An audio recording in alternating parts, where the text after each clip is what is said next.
Hello दोस्तों, मैं हूं लिंगम हरीश और आपका स्वागत है दी ट्रू इन्वेस्टर यूट्यूब चैनल। दोस्तों, लोगों को लगता है कि स्टॉक मार्केट या फिर शेयर मार्केट क्या गैम्बलिंग है, जुआ है या फिर ये कोई बिजनेस है। बहुत लोग अभी चाहते होंगे कि स्टॉक मार्केट स्टार्ट करें या फिर हो सकता है आपने स्टार्ट किया होगा, लेकिन आपको ये डाउट है कि ये क्या बिजनेस है ये एक तरह का, या फिर ये एक तरह का गैम्बलिंग है, जुआ है, इसमें पैसा लॉस ही होता है।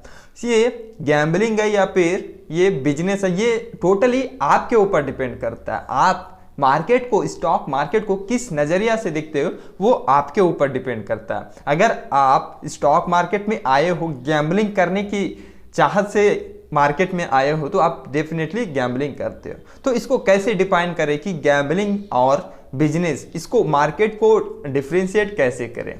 तो अब जब भी कोई भी चीज़ हो जिसको आप जानते हुए एनालिसिस करके, उसके ऊपर स्टडी करके, उसके ऊपर डिटेल में नॉलेज रख के उस पर काम करते हो तो वो आपको बिजनेस कहलाता है। लेकिन अगर आपको किसी चीज़ के बारे में कुछ भी नहीं पता तो आप उसमें गैम्बलिंग करते हो। पर सपोज आपने कोई सामान खरीदना है, ठीक, तो उस सामान के बारे में आपको तिनका भर का भी नॉलेज नहीं है, तो आप वहां पर अब ये नहीं कह सकते कि मैं बिजनेस कर रहा हूं। आप बिजनेस पर्पज से खरीद रहे हो, किसी से सामान खरीद रहे हो दूसरे के बेचने के लिए, लेकिन आपको उस प्रोडक्ट जो भी आप खरीद रहे हो, पर सपोज मोबाइल ही आप खरीद रहे हो, ठीक है, एप्पल का आईफोन करके वो बता के आपको सेल कर रहा है, लेकिन आपने उस फोन के बारे में अच्छे से चेक नहीं किया, कोई डिटेल नहीं जाना, उसका रिसिप्ट नहीं देखा, कुछ भी नहीं देखा, सिर्फ सस्ता मिल रहा है वो सोच के आप खरीद लेते हो। आईफोन 1 लाख का 10,000 में मिल रहा है तो आप ये सोच के खरीद लेते हो कि बहुत ही मेरे को सस्ता मिल रहा है और इसको मैं कम से कम 50,000 में तो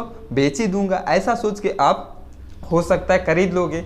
फिर उसके बाद आपको पता चलता है कि उस जो आपने एक मोबाइल खरीदा है वो फेक है, वो डुप्लीकेट है, वो चाइना का माल है। तब आप क्या करोगे? वो 1,000 का आपको 10,000 में चिपका के गया तो आप क्या होगे? आप इसमें लॉस होगे, क्योंकि आपने उस प्रोडक्ट आप जो खरीद रहे थे वो भले ही आपको सस्ता में करके बता के उसने आपको दिया है, बट वो आपको धोखा होगा। ये धोखा क्योंकि आपने उसके बारे में एनालिसिस नहीं किया, स्टडी नहीं किया, उसके बारे में जानकारी प्राप्त नहीं किया, उस वजह से आपने उस मोबाइल को जो है खरीदा, लेकिन आप बेच नहीं पाए उससे ज़्यादा महंगा में और आपको लॉस होना पड़ा।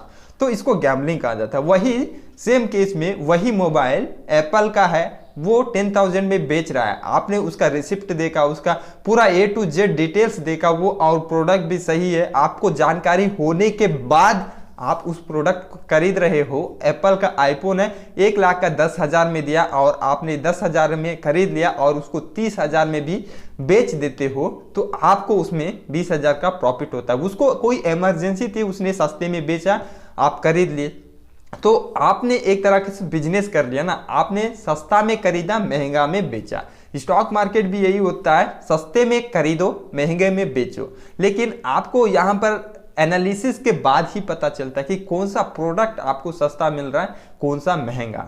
स्टॉक मार्केट में ये होता क्या है कि बहुत सारे कंपनीज जो है, आप जानते होंगे, आप भी कोई कपड़ा खरीदते हो या फिर मोबाइल खरीदते हो, ये सारे मार्केट में जो रहते हैं, मतलब आप जो प्रोडक्ट खरीदते हो, मोबाइल हो, ईयरफोन हो, स्टैंड हो, कुर्सी, वो जो भी है, वो प्रोडक्ट बनाने वाला कंपनी क्या करता है, वो लोगों से पैसा लेता है और कंपनी अपनी शेयर्स हमारे जैसे पब्लिक को दिया जाता है। तो वो शेयर्स हमारे पास आता है तो हम उस कंपनी के बिजनेस पार्टनर्स हो जाते हैं। पर सपोज आपने कोई टाटा के शेयर्स खरीदे हैं तो आप टाटा के शेयर्स खरीदते हो तो आप उस कंपनी के बिजनेस पार्टनर्स होते हो। पर सपोज आपने कोई दूसरा स्टॉक जो कि बहुत ही उसका नाम नहीं सुना कभी, लेकिन आप मार्केट में आए हो और बहुत ही कम प्राइस में मिल रहा है, सस्ते प्राइस में मिल रहा है, आप खरीद रहे हो, तो आप यहाँ पर बिजनेस कर रहे हो या फिर गैम्बलिंग।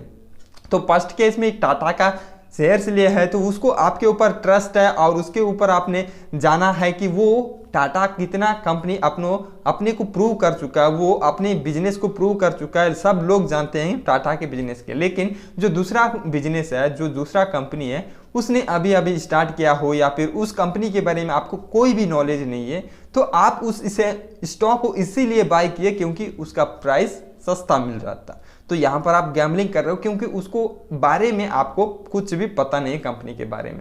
तो आप किसी भी कंपनी के बारे में जानकर उसकी एनालिसिस करके उसके बारे में नॉलेज रख के बाय करते हो तो ये बिजनेस होता है। और बिना कुछ जाने सिर्फ प्राइस देख के वो सस्ता मिल रहा है वो देख के खरीदते हो तो ये 100% गैम्बलिंग होता है। आई होप आप समझ गए होंगे कि गैम्बलिंग और बिजनेस क्या होता है। सो स्टॉक मार्केट में बहुत तरीके से होते हैं। एक इन्वेस्टमेंट होता है, वो ट्रेडिंग होता है। तो इन्वेस्टमेंट मतलब ये होता है कि अभी हम खरीदते हैं कोई कंपनी की बिजनेस में, हम इन्वेस्ट कर रहे हैं, बिजनेस में इन्वेस्ट कर रहे हैं, समझ लो। स्टॉक खरीद रहे हैं मतलब बिजनेस में इन्वेस्ट कर रहे हैं।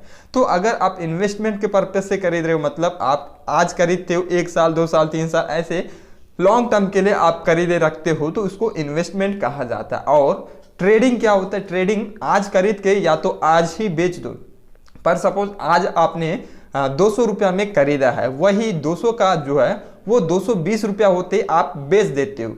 तो एक शेयर 20 रुपया 200 में खरीद के 220 में बेच देते हो तो आपको वहां पर 20 रुपया का प्रॉफिट होता है। ठीक है, वैसे ही अगर आपने एक 200 रुपया के शेयर्स को 100 क्वांटिटी में खरीदोगे तो वो 20 रुपया इंटू कितना होगा 2000 प्रॉफिट आपको एक दिन के अंदर मिल सकता है। इसको इंट्राडे ट्रेडिंग कहा जाता है, यानी कि एक दिन के अंदर बाय करके एक ही दिन उसी दिन सेल करते हो, उसको इंट्राडे ट्रेडिंग कहा जाता है। और दूसरा स्विंग ट्रेडिंग। स्विंग ट्रेडिंग मतलब आज खरीद के 1 सप्ताह 2 सप्ताह 2 वीक 1-2 महीना 3-4 महीने तक ऐसा आप बाय करके रखते हो तो उसको स्विंग ट्रेडिंग कहा जाता है। तो ये सब हम बाद में देखेंगे। अभी आपको बस ये जानना है कि अगर आप स्टॉक मार्केट में आना चाहते हो, अभी स्टॉक मार्केट में आए हो तो ये आपके ऊपर डिपेंड करता है कि आप बिजनेस के पर्पज से देखते हो या फिर आप गैम्बलिंग के पर्पज से।